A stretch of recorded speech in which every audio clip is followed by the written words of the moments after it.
l'édition NFC du podcast des Intercepteurs après la première ronde des séries éliminatoires. Donc, on va faire un petit récapitulatif de ce qui s'est passé, puis on va garder un œil rapide sur ce qui nous attend la semaine prochaine. Donc, on va commencer par le match qui nous a le moins surpris. C'est bien celui des 49ers contre les Seahawks. Les 49ers se sont bien occupés de leurs besoins. Avec une victoire de 21-13 contre les Seahawks. Les Seahawks, ça a été quand même une des surprises de l'année. On s'attendait là avec le départ à Russell Wilson, puis à la mise en place de Geno Smith comme corps arrière principal, que l'offensive allait vraiment régresser et on n'était pas certain là, de l'état de la défensive. Cette année, bon, la défensive est quand même devenue 22e, est quand même restée 22e, c'est pas idéal. Ils ont eu des bonnes performances de certaines recrues, donc ça a resté une équipe qui était combative, qui a gardé tous les matchs quand même assez près. Se sont pas fait détruire là, par contre nulle part durant la saison.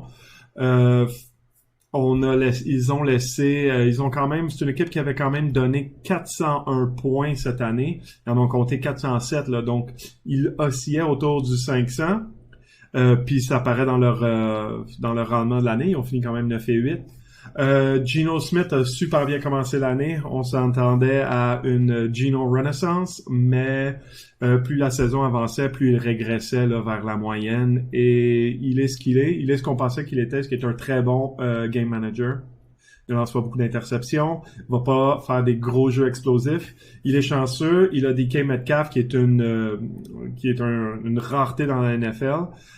Par contre, il a perdu Tyler Lockett quand même en fin de saison. Donc ça a affecté la productivité. Au niveau des 49ers, que dire de eux? C'est l'équipe la plus complète de la ligue. Ils ont Brock Purdy, Mr. Irrelevant comme corps arrière. Ils ont rien manqué, ils ont pas ralenti. Je pense que Brock Purdy, dans n'importe quel autre système, serait encore sur le practice squad. Il ferait probablement même pas l'équipe pour des équipes comme les Cowboys ou les Eagles. Mais il est super impressionnant. Il lance bien le ballon, il est dynamique. Il est une version plus dominante que Jimmy Garoppolo.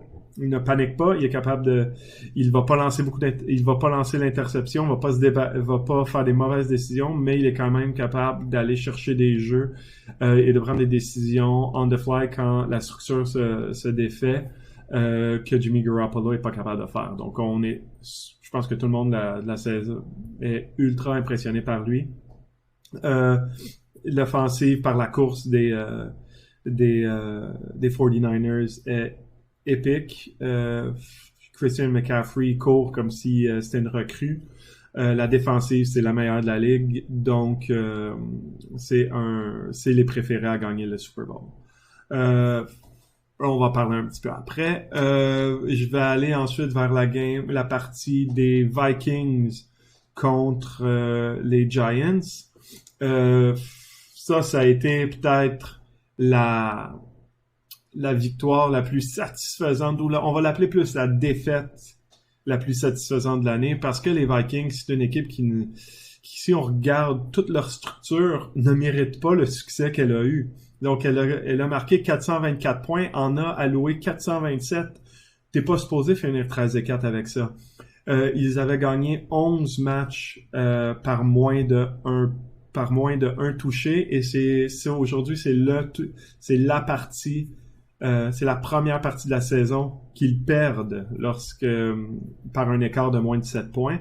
Donc, on voit où ça va. Là, déjà, ils se préparent ils ont trouvé leur bouc émissaire. Ça va être leur coordonnateur défensif. Ils vont probablement s'en éloigner. Le problème avec les Vikings, c'est une équipe qui a un jeu de course élite avec Dalvin Cook. C'est une équipe qui a un receveur de passe élite avec Justin Jefferson.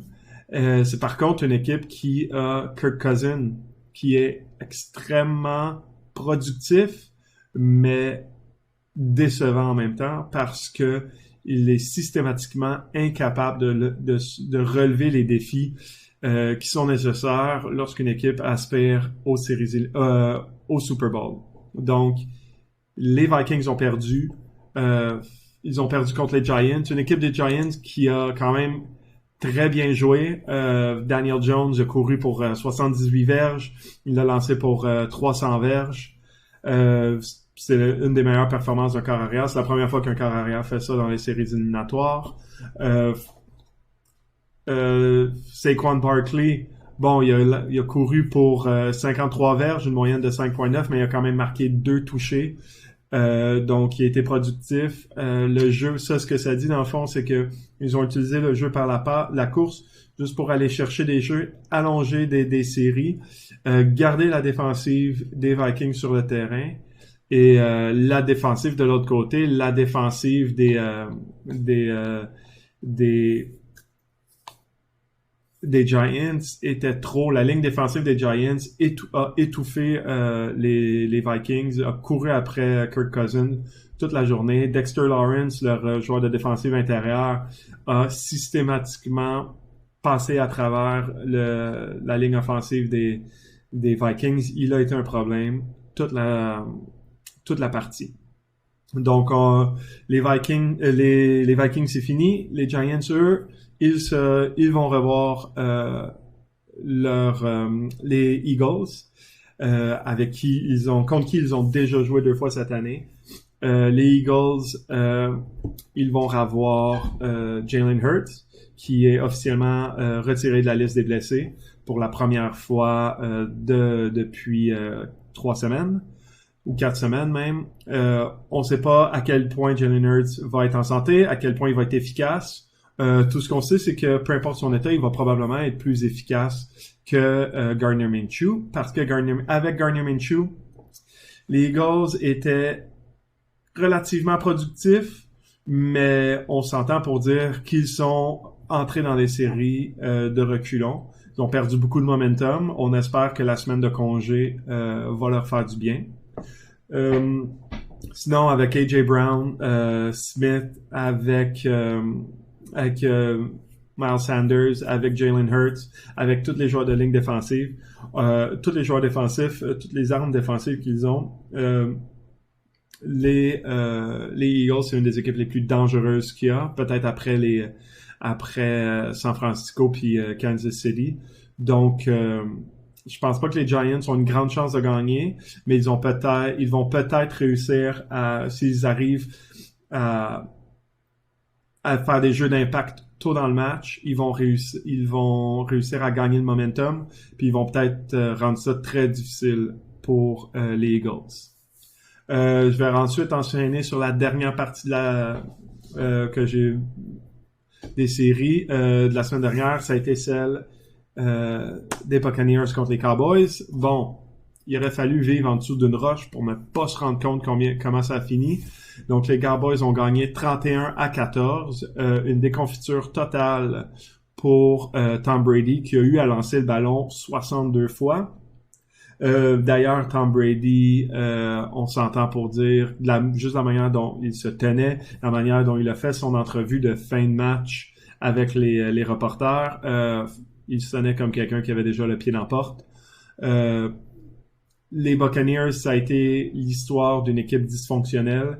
Tom Brady a jamais été sur la même page que Mike Evans, que Chris Godwin. Leonard Fournette a été inefficace toute la saison, et la défensive qui l'année dernière arrivait à faire des jeux au moment opportun a vraiment souffert. Je pense pas que c'est l'absence de Ndamukong Suh qui a fait une grosse différence, mais il y avait définitivement un élément qui manquait à la défensive des Buccaneers. Ceci n'enlève rien aux Cowboys. Dak Prescott 25 en 33 pour 300 verges. C'est la première fois, je pense, de la saison qu'il ne lance pas une interception. Donc, il a eu son meilleur match de la saison. Le jeu par la course a été pas explosif.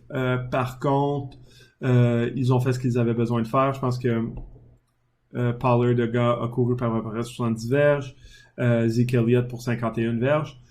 Ils ont été dynamiques, ils ont fait ce qu'ils avaient besoin de faire. La leçon à tenir, par contre, de ce match-là, c'est que Schultz, l'allié rapproché, le tight end, a eu son meilleur match. Je pense qu'il a eu son match de carrière, qui va faire sa carrière. Il était partout. Il a attrapé pour 98 verges. Il a constamment sorti du pétrin les Cowboys sur des troisièmes et longs. Ça a été le joueur le plus régulier de l'équipe. C'est une performance qui est encourageante parce que la semaine prochaine, les Cowboys vont jouer contre les 49ers. À quoi est-ce qu'on s'attend? On s'attend à une déconfiture totale des Cowboys. Ouais, c'est pas mal ça. Micah Parsons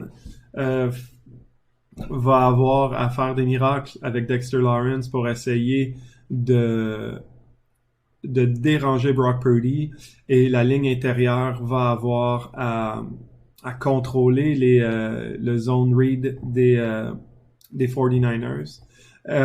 J'ai pas vraiment l'impression que ça va se passer.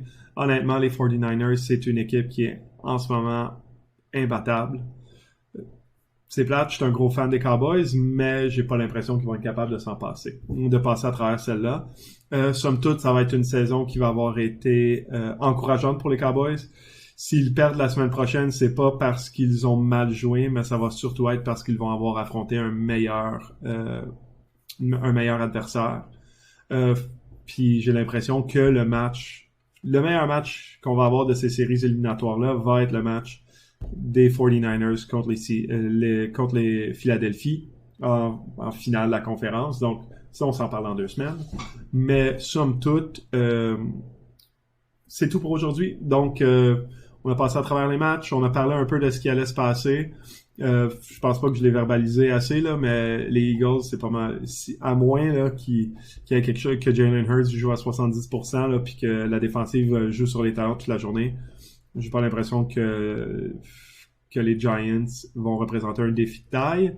Et c'est un peu la même chose. Je pense que les Cowboys, on va voir à quel point les Cowboys sont capables de faire de la magie avec Dalton Schultz puis CeeDee Lamb. Il va falloir que Pollard soit plus important ou plus important dans le jeu de passe. On a remarqué que dans les dernières semaines, il était beaucoup moins dynamique au niveau des jeux par la passe, beaucoup moins de jeux d'impact. Donc peut-être qu'il est fatigué. Il a eu sa plus grosse saison en carrière, donc peut-être qu'il est fatigué. Zeke Elliott s'est rendu essentiellement un fullback, là. Donc c'est comme ça que ça fonctionne. On va voir comment ça va. J'ai pas l'impression que les corners des Cowboys vont être en mesure de stopper l'offensive des 49ers. Mais on va voir tout ça la fin de semaine prochaine, puis on va s'en parler mardi prochain, et on l'espère cette fois-ci avec André. Merci.